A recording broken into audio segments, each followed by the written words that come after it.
Turning a horror novel into a horror film isn't always a straightforward process, and often enough, even good source material can go awry.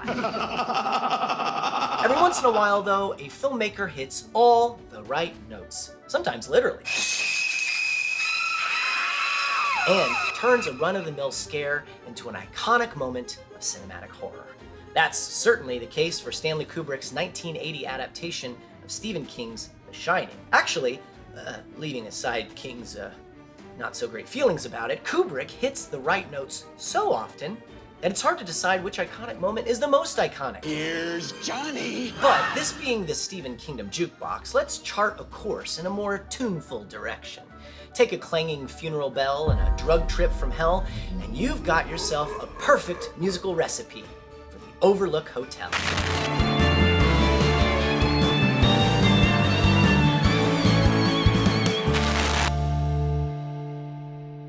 In Stephen King's novel, The Shining, we first get to know Jack Torrance as a well-intentioned everyman who, whatever his flaws, is not at all like the murderous lunatic he eventually becomes. The story's sinister turn is only hinted at in the first few hundred pages, but Kubrick, maybe because he knew audiences would see Stephen King in the introductory credits, decided to make his opening sequence a little less subtle.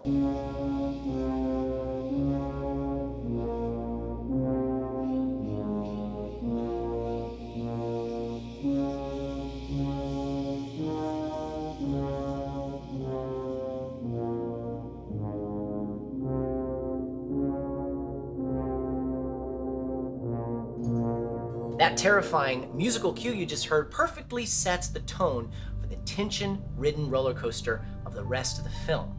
Along with the old-timey Midnight, the Stars, and You in the finale, it's arguably the most memorable music in the film. So memorable, in fact, that you'd be forgiven for thinking the tune is an original theme composed for the film. Spoiler, it isn't. But just to be clear, the arrangement of that tune was created specifically for the film by composer Wendy Carlos. And that's not a trivial point, because Stanley Kubrick was well known for his use of pre-existing music, most notably when he scrapped 40 minutes of score written for 2001: A Space Odyssey and replaced it with selections of classical music, without telling his composer Alex North. Yikes! And The Shining wasn't Wendy Carlos's first rodeo with Stanley Kubrick.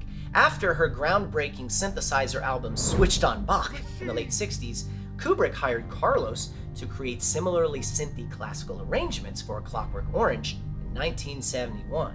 She took the opportunity to write some of her own cues too, but most of them got rejected. One of those cues should sound familiar. You remember the scene in which the Droogs, now police officers, happen to run across Alec and they beat him up. And this is the music that takes place in that scene.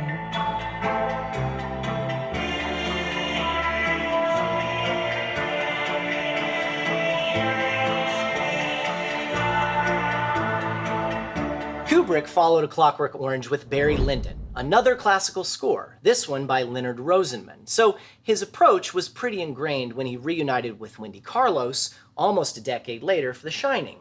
Carlos recalls that she and Kubrick clashed frequently, which isn't surprising, seeing as most of the music she wrote, together with her collaborator Rachel Elkind, ended up on the cutting room floor in favor of music by Ligeti, Bartók, and Penderecki. As the composer herself puts it, he often got locked into each temp track. No departure from that, however superior I realized it to be, would then please him. But a few cues of original score made it into the film as well, including that spooky opening track. In fact, it may have been because of Kubrick's notorious classical preferences that Wendy Carlos opted not to write a completely new theme. Instead, she created a creepy arrangement of a melody that, for those in the know, had a well-worn history in classical and film music. The Dies Irae. The Latin phrase Dies Irae means Day of Wrath, and its origins date back to the 13th century. In medieval Europe, day-to-day life centered on the religious influence of the Catholic Church, which meant every funeral service was a Catholic mass, clanging bells, chanting monks, and a bunch of prayers in Latin. In other words, my typical Friday night. It was called a Requiem Mass, and one of its prayers was the Dies Irae, a very medieval poetic verse depicting the end of the world. The Day of Wrath. That day will dissolve the world in ashes. David and the Sibyl testify this. I don't remember testifying that, but... Cocaine's a hell of a drug. This liturgical poem, which has 18 more verses, might have been spoken during a medieval funeral. But in a time before microphones, chanting got the point across better, and the Dies Irae soon became associated with a particular chant melody. Dies Irae, Dies Irae, salve seclum in favilla. Now, we don't know who wrote that tune, but it became so well established that it was used for Catholic funeral masses right up to the 20th century. But as the Middle Ages turned into the Renaissance, some musicians wanted funeral music that sounded a little more up to date.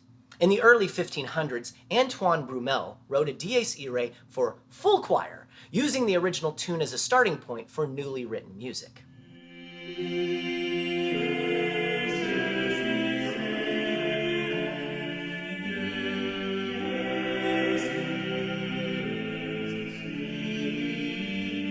Other composers followed suit with their own requiem music, and eventually no one was referencing the medieval chant anymore.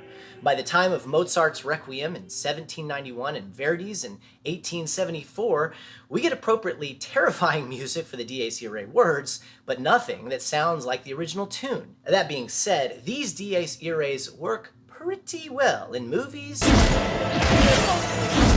There's something in the corridor. To the shelter! And trailers.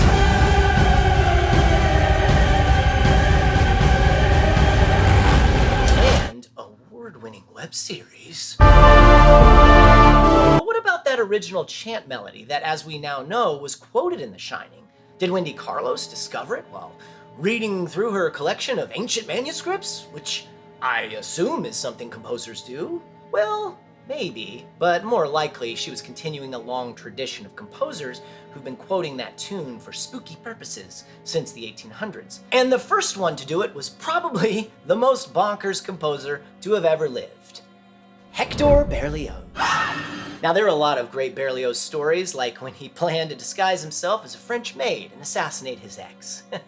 Who hasn't done that? But today, we're focusing on the time he fell madly in love with an Irish actress that he'd never met after seeing her in a play. In other words, my typical Saturday night. Berlioz felt compelled to turn his feelings into a full-blown symphony that depicts the story of a unnamed artist whose affections are rejected by the woman he loves. Berlioz called it the Symphonie Fantastique, and with it, he did something no one had ever tried before: to tell a story entirely with instrumental music. The story, which starts innocently enough, follows the lovesick artist as his sanity slowly unwinds, eventually leading him to such despair that he attempts suicide by taking opium. It's a hell of a drug. But instead of dying, he just has a really bad trip. I'm freaking out, man. This psychedelic turn culminates in the last movement of the symphony, where the artist envisions his beloved participating in a Black Sabbath.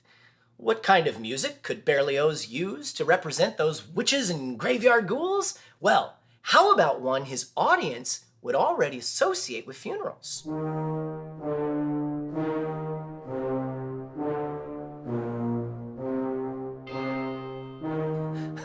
That's right.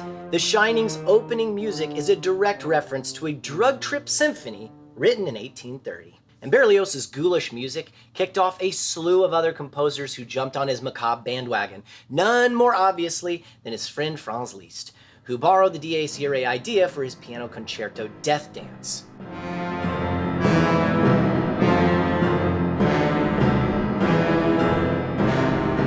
A few other bandwagon jumpers included Saint-Saëns,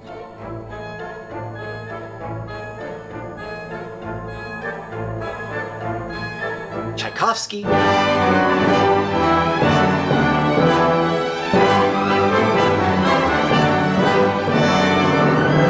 Rachmaninoff.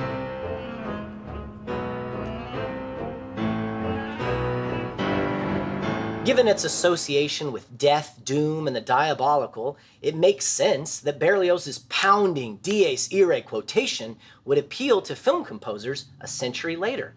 And once again, we find that Wendy Carlos was taking part in a time-honored tradition for her work on The Shining. Composer Gottfried Huppertz used the tune all the way back in 1927 for Fritz Lang's Metropolis.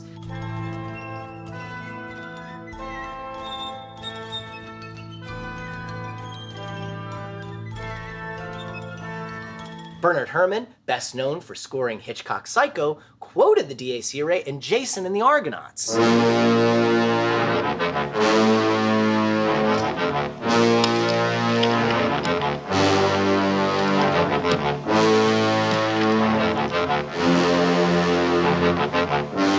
And we here at the Stephen Kingdom couldn't help but take note of Leonard Rosenman's music for a 1977 flick about a murderous car, a film called, wait for it, The Car! It's the damn thing!